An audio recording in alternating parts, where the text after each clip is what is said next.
One of the keys to success is to be intentional about what you want to do. Because in general, people that are intentional about something, they are gonna be more likely to act on it with drive and purpose.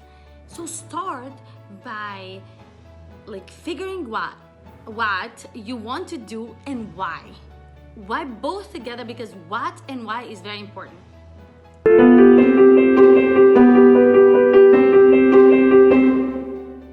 Hello everyone, this is Inspire Tuesday number 109. Because our team at Icon Dental Center believes that starting the day motivated and inspired sets up the rest of the day for success. We bring quotes to our morning huddles, and it has been so positive to our team that we decided to share it with you and hope to motivate and inspire you as well. Today the topic is do your best. We have many aspects in our lives, like our personal life, our career, our social life, our health. And sometimes it feels hard to do our best in all of those aspects. So in order for us to reach our potential in all these areas, we gotta have intention. So I have in here 3 tips to help our team and you to do your best. I'll talk about 2 tips, bring 1 quote, and then 1 more tip. Enjoy. Tip number 1 is set intentions. One of the keys to success is to be intentional about what you want to do. Because in general, people that are intentional about something, they are going to be more likely to act on it with drive and purpose. So start by figuring what you want to do and why. Why both together, because what and why is very important. Let's suppose someone decided to be an engineer because his uncle John has a cool car. That's not that why is not gonna drive that person. So the why matters. Right? I decided to be an engineer, but the why it's not good, so then it's not gonna work. Let's suppose this other person wants to be a dentist because throughout her whole life she had a lot of dental treatment, and at the end, when everything got finalized, it changed her life. And she wants to impact lives just the way she was impacted. That's a huge why. That's gonna really drive because of how she feels, because there's an emotional component to that. So the why is important, and then what is to become a dentist. At that point, now that you know what and why, now go with all intention. It's not gonna be by watching a 7-hour YouTube video that you're gonna be able to do what you wanna do, right? Then you're gonna have to figure out what does it take to become a dentist.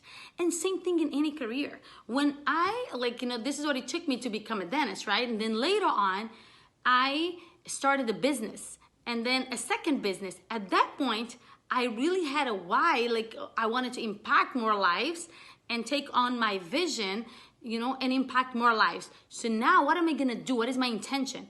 I go and read as many books. I don't think someone that went to business school have read more books on business or on leadership than I did. So there's gonna intention in there. If you put that much intention, you're gonna achieve whatever thing you want to, whatever thing you aspire to achieve, because you're gonna have intention, you have a why, and you know what, then go with all intention on that.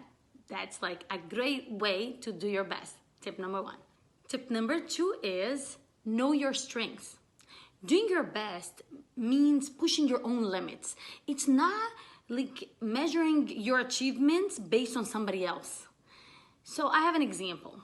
At our office, our clinic, we have one team member that was an assistant, a great assistant, but her real passion, she loves numbers, was to move into more something that has numbers towards the front desk. So, she started going there sometimes, and she did so good and became more of her passion. And today she's our financial coordinator, and she has a leadership position in the company.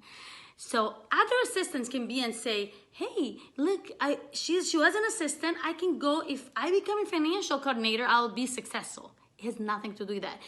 Maybe you don't even like numbers. Maybe your thing is real doing good in the clinical side. So become the best in there and grow in that position. It doesn't have to be changed. You don't measure your success based on other people. It's based on yourself. Push your limits and become the best in there. For example, and I always keep saying, I don't measure your success based on others, but I also say find a role model, so people may get confused. What I mean about finding a role model and following their footsteps, it's like this. For example, Sarah Blakely, an amazing entrepreneur. She's the owner and founder of Spanx. And, she's a great work. She started from nothing, never gave up, had a lot of setbacks. She has an amazing business, amazing 4 kids. And she built, she's a billionaire today. She's doing great. So, and then she gives back to her community. She's a great human, in my opinion. So I like to see how she pushed through her struggles and she strengthened herself and she became so good. And, she still take care of her family and she has 4 kids. So for me, this is what I mean about, I don't want to go and open another Spanx or something like you have in retail. This is not what I'm trying to say. I'm not comparing, because she's so good, I'm not like her. So, but she's a role model to me. It's not that I'm measuring my success based on her, right? So this is tip number 2. That's a great tip to follow. A quote from MANDINO: always do your best. What you plant now, you will harvest later. Tip number 3 is create habits with a growth mindset. It's easier to do your best when you do it regularly. And it's better if you can do it every day. Like, this is how you get better at it. And, the best way to do it is to make it as being part of your lifestyle.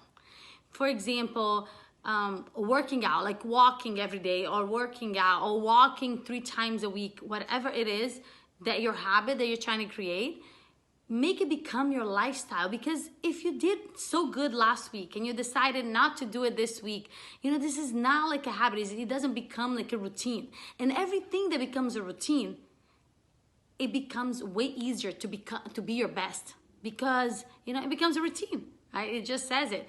And why do I say growth mindset? Because if you believe that your skills are gonna get better as you do it, and you're also gonna adapt to it, and and it's gonna be hard in the beginning. It's hard, even the simplest thing, like even walk 10 minutes a day. If you don't do it all the time, it's hard, because it's hard to consistently do it. Like, even if it's 3 times a week, whatever it is, if it is your work, if it is reading about something that you need to start doing, or for example, if you are in school and you need to study, it's easier if you make a habit that you're gonna study every day, or you're gonna study and all your stuff. You can't just decide, I only want to study for one subject and not the other ones. It should be a habit. It's something you do for everything, because if it's not a habit, if you don't believe that you're gonna succeed, because you have a growth mindset, and in the beginning it's gonna be hard because you're not used to do it, but then it's gonna get easier, that becomes really hard to do your best in anything you do in life. So I really like this tip, that is create habits with a growth mindset. And I hope you guys like the topic and the quote today, and I'd love to hear from you. What are your strengths? Leave me a comment below if you have anything that you think you're really strong at, and we can connect in here. And if you'd like me to talk about any topic, please send me a direct message. I've been getting them, or even write me a comment below. I feel like most people are more shy to write it. They prefer to send a direct message. Either way works for me. And if you haven't done yet, go ahead and subscribe to our YouTube channel and like our pages on Facebook and Instagram at Icon Dental Center for more Inspire Tuesday. I'll see you guys next week. Bye-bye.